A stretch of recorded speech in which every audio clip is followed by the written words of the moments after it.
Quiero compartir de la palabra del Señor algunos aspectos que pueden ser útiles para este tiempo que estamos pasando. Confío que es la palabra del Señor la que va a ministrar en esta hora de la mañana de este domingo nuestros corazones, y que el Espíritu Santo va a revelar aquellas cosas que nuestro corazón y nuestra emoción y nuestro espíritu están necesitando. Hay relatos en la palabra de Dios que, al margen de su contexto histórico, como historia, como acontecimiento, también revelan principios espirituales de nuestro Padre eterno. Y vamos a mirar en esta mañana tres acontecimientos.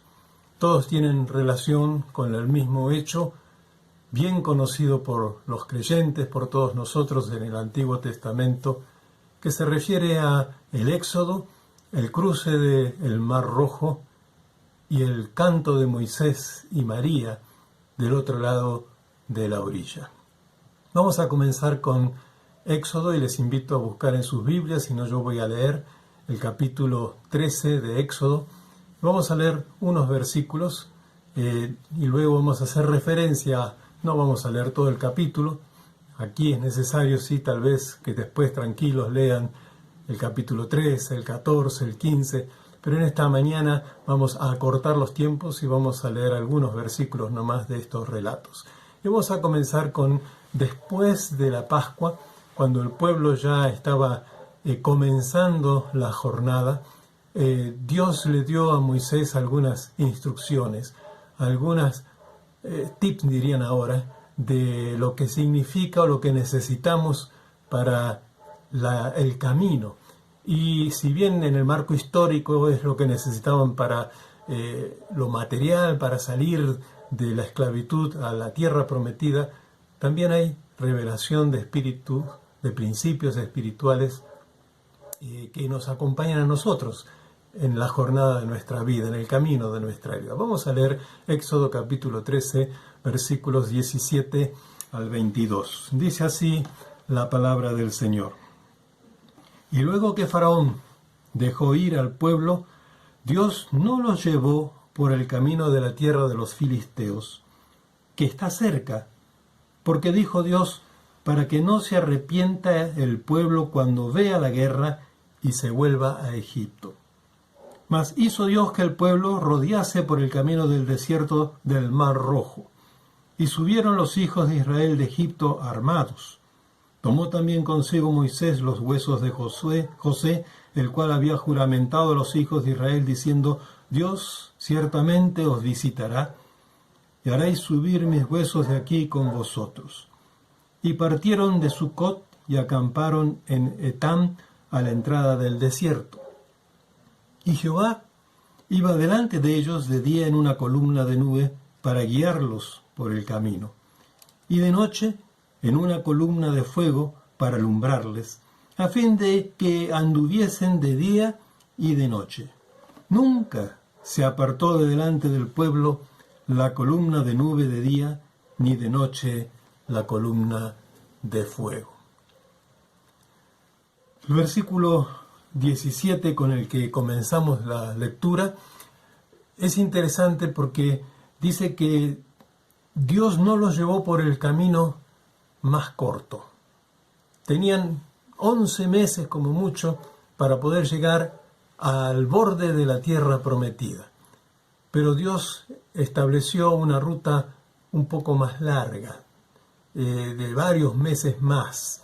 Y el pueblo tenía que aprender en ese tiempo algunas experiencias, tenía que prepararse para la guerra, tenía que aprender a ser ciudadanos nuevamente, tenían que cambiar su mentalidad de esclavos, y todo ese proceso no lo hizo de la noche a la mañana.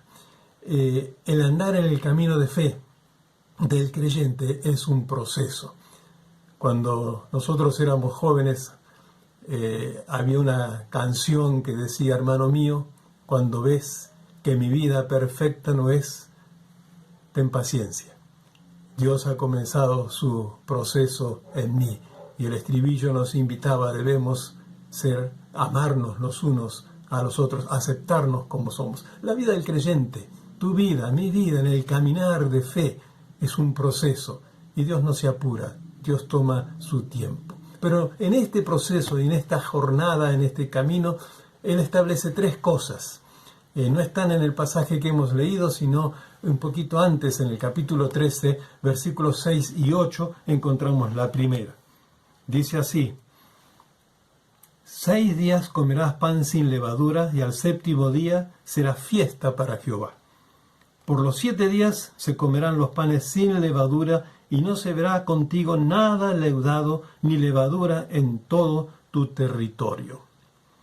Y lo contarás en aquel día a tus hijos, diciendo: se hace esto con motivo de lo que Jehová hizo conmigo cuando me sacó de Egipto. Pan sin levadura. La levadura en el pensamiento hebreo siempre es figura de influencia, ya sea para bien, influencia negativa, o para influencia positiva, o para mal, influencia negativa. Y caminar sin levadura significa que nos vamos a alimentar con un pan sin contaminación. ¿Qué es lo que está alimentando nuestra mente? ¿Qué es lo que está alimentando nuestras emociones? ¿Qué es lo que está alimentando nuestro espíritu? Deberíamos preguntarnos en esta mañana. Tal vez en este proceso, en este día, sea necesario cambiar algún hábito o costumbre que nos esté intoxicando, que nos está influenciando, que es levadura. La segunda cosa que les dice el Señor al pueblo en este proceso está en el capítulo 14, versículos 14 al 16.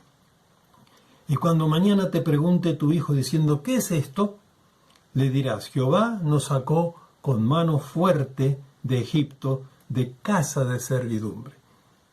Y endureciéndose Faraón para no dejarnos ir, Jehová hizo morir en la tierra de Egipto a todo primogénito, desde el primogénito humano hasta el primogénito de la bestia, y por esta causa yo sacrifico para Jehová todo primogénito macho, y redimo al primogénito de mis hijos.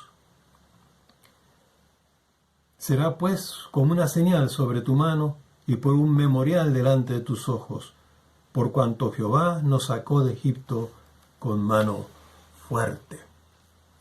La consagración del primogénito, o de los primogénitos, tanto de los animales como de la familia. El primer hijo era redimido, era comprado nuevamente, porque le pertenecía al Señor. Y este punto es muy importante en el camino del creyente. La determinación de reconocer el señorío de Cristo y disponernos a obedecerle es algo fundamental. Tenemos la expresión que el apóstol Pablo utiliza en Filipenses, el capítulo 2. Creo que todos la conocen, pero vamos a leer porque tiene que ver con esto de la obediencia, el reconocimiento del señorío al Señor. Filipenses capítulo 2, versículos 5 al 8 dice: haya pues en vosotros este sentir que hubo también en Cristo Jesús, el cual, siendo en forma de Dios, no estimó el ser igual a Dios como cosa que aferrarse, sino que se despojó a sí mismo, tomando forma de siervo, hecho semejante a los hombres, y estando en la condición de hombre se humilló a sí mismo, haciéndose obediente hasta la muerte, y muerte de cruz. La columna de nube también figura aquí en lo que hemos leído ya al principio en el relato de ellos. Y esa es otra de las verdades que se revela. La columna de nube es para guiar al pueblo, y la columna de fuego es una figura de el cuidado que Dios tiene sobre nosotros. La columna de nube acompañó al pueblo de Israel en estas circunstancias de que estaban saliendo hacia la libertad y enfrentar el Mar Rojo, y a la columna de fuego también estuvo sosteniéndoles, pero es importante reconocer esta preciosa figura de que Dios tiene una nube cubriendo nuestras vidas en todo este proyecto, en todo este proceso, en todo este caminar, en cada una de nuestras jornadas. Lo peligroso es salirnos de esa nube. Lo peligroso es escaparnos de esa contención del Señor. Porque se puede determinar no seguir, se puede determinar hacer nuestro propio camino, se puede determinar estamos cansados de tanta guía, de tanta protección, yo quiero hacer lo mío. Es una de las tentaciones que Satanás le trajo a Jesús en el desierto. Debemos permanecer bajo esa nube. Así que encontramos estos 3 principios revelados en este momento al salir el pueblo de Israel de Egipto, y son principios que podemos aplicar a nuestra jornada. Debemos determinarnos a caminar sin contaminación. Debemos determinarnos a mantenernos en obediencia bajo el señorío de Cristo. Y debemos caminar siempre dentro de la nube, bajo su voluntad y sus cuidados.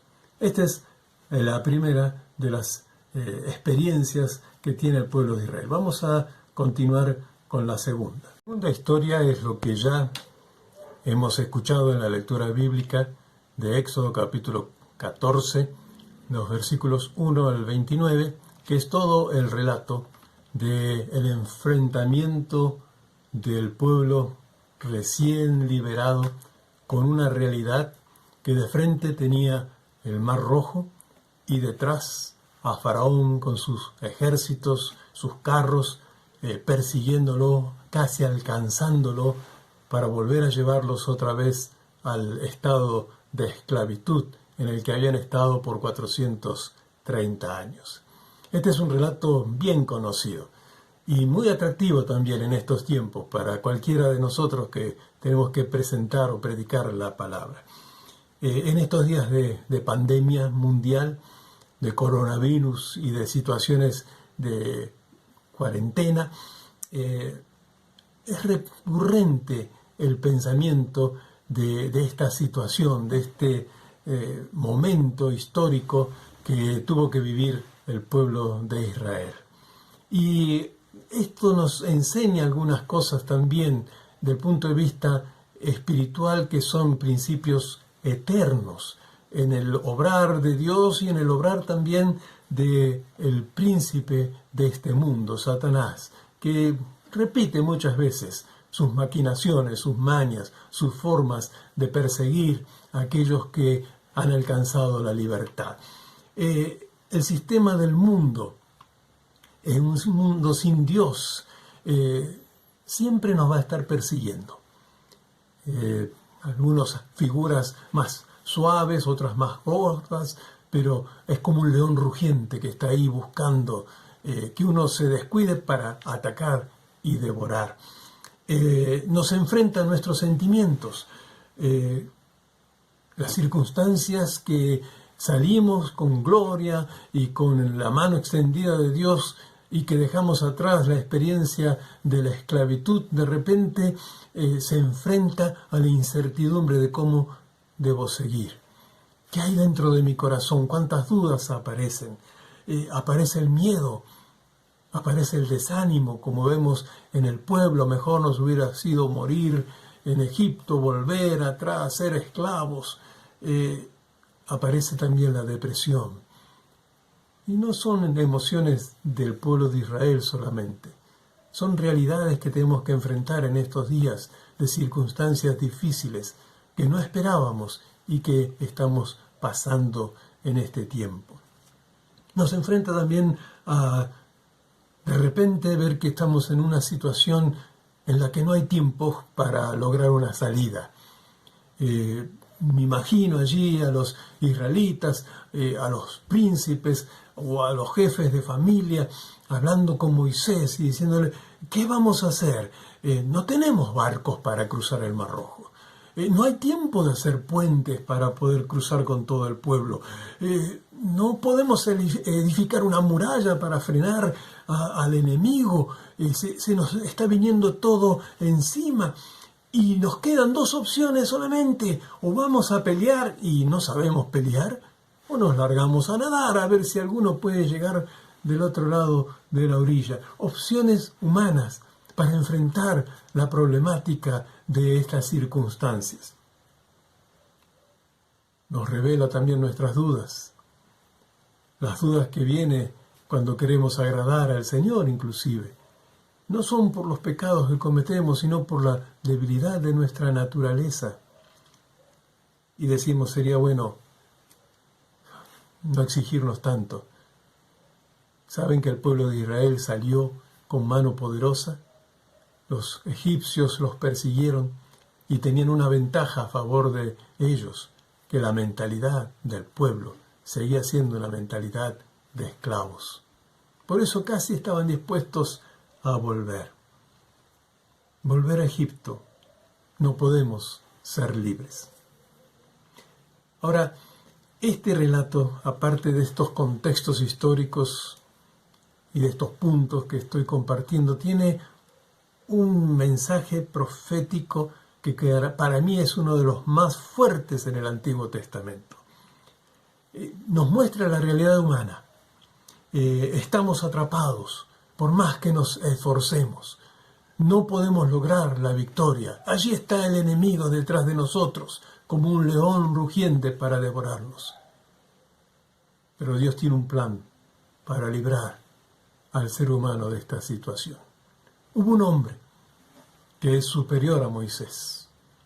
Un hombre que conocía ese plan. Un hombre que lo cumplió. Y fue hasta el Calvario, derrotando a los principados, derrotando y exhibiendo la derrota de los principados y de las potestades, y mostrando la obra de Dios, su amor y su gracia por su pueblo.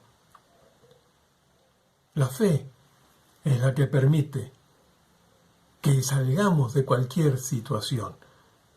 Si el Mar Rojo está delante de nosotros, la fe puesta en Dios nuestro Señor nos dice, dile al pueblo que marche. La pandemia ya quedó atrás, no nos podrá alcanzar, pero ahora estamos frente al mar, frente a lo que viene. Y habla mucho de la pandemia económica y social, que en pocos días más se va a manifestar, casi peor que el coronavirus. Porque no se ha combatido al egoísmo en el corazón del hombre. Porque toda esta situación no nos ha llevado a que la ambición desmedida desaparezca. No se ha podido terminar con la corrupción y no se ha logrado vencer las injusticias. ¿Qué podemos hacer? Hoy podemos, como Moisés, extender nuestro brazo hacia los cielos y con fe, con la autoridad que nos da el Señor, decir, aún frente al mar, frente a esta pandemia, frente a lo que viene, yo marcho hacia adelante a la victoria. Y vamos a ir terminando en esta mañana, este tiempo de compartir estas experiencias del pueblo de Israel, con el canto de Moisés y María del otro lado de la orilla. El canto de Moisés que encontramos en Éxodo capítulo 15, vamos a leer el versículo 1 y 2 y luego vamos a leer otros versículos más adelante.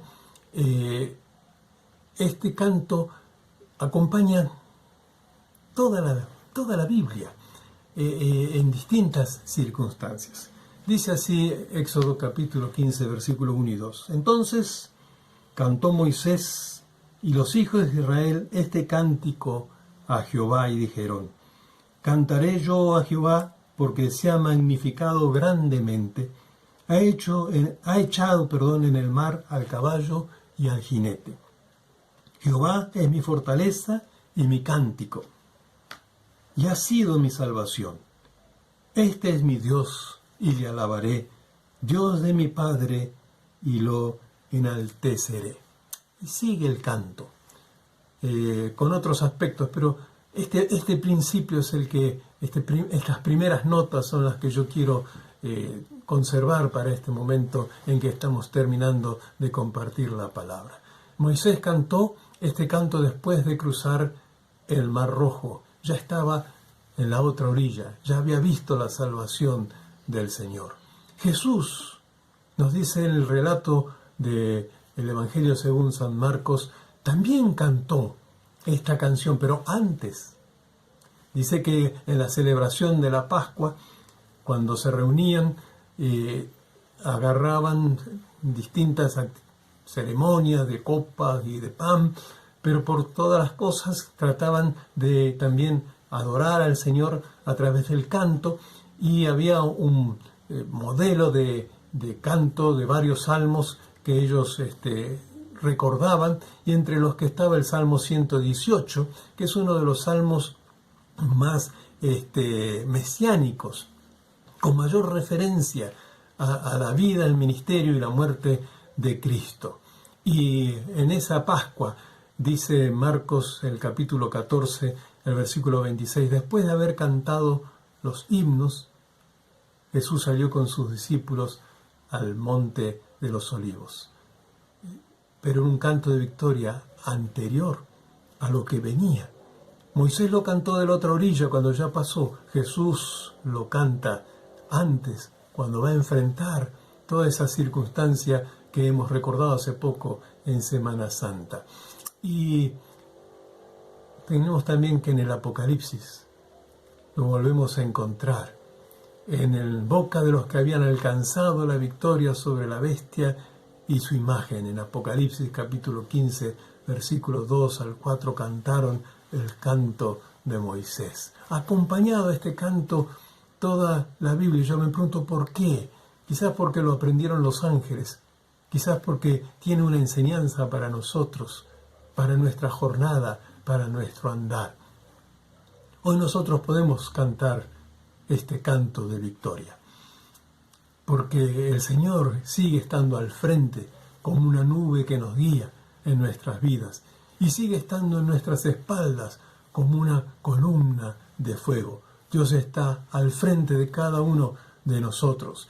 Y en esta mañana yo quiero terminar invitándote a que con fe puedas entonar el canto, el himno de victoria. Y somos familia. Yo estaba recordando en estos días en oración a Marcos y Evelyn en España.